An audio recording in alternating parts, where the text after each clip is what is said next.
इस कुंड में डूबने वाला व्यक्ति सदा के लिए कैसे अदृश्य हो जाता है? क्या भीम के प्रहार से इस जगह पर विशालकाय पानी के कुंड का निर्माण हो गया? भीम कुंड की गहराई कितनी है?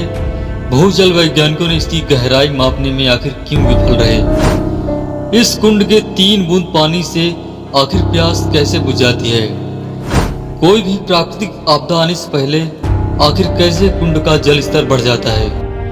रहस्यमयी मंदिर के बारे में तो हम अक्सर कोई ना कोई कहानी लेकर आते रहते हैं, लेकिन आज हम एक कुंड की बात कर रहे हैं जो कि काफी रहस्यमयी है। इसका जल स्रोत क्या है, इसकी गहराई कितनी है, इसके बारे में कई सारे प्रयास किए गए हैं, लेकिन सबका नतीजा सिफर रहा है।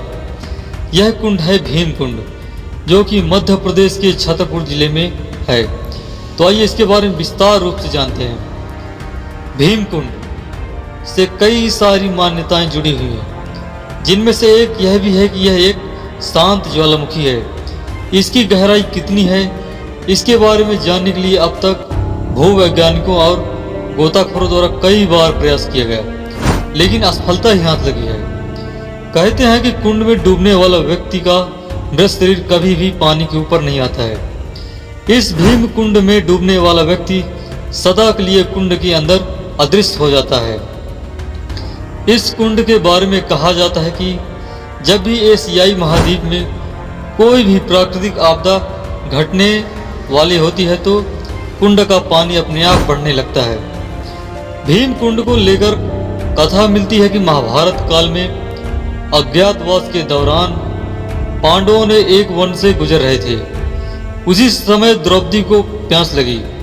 तब पांचों भाइयों ने आसपास पानी तलाशा, लेकिन कहीं भी पानी का कोई स्रोत न मिला। कथा के अनुसार जब द्रौपदी प्यास से व्याकुल हो उठी तो भीम ने अपनी गदा उठाई और नियत स्थान पर गदा से प्रहार किया।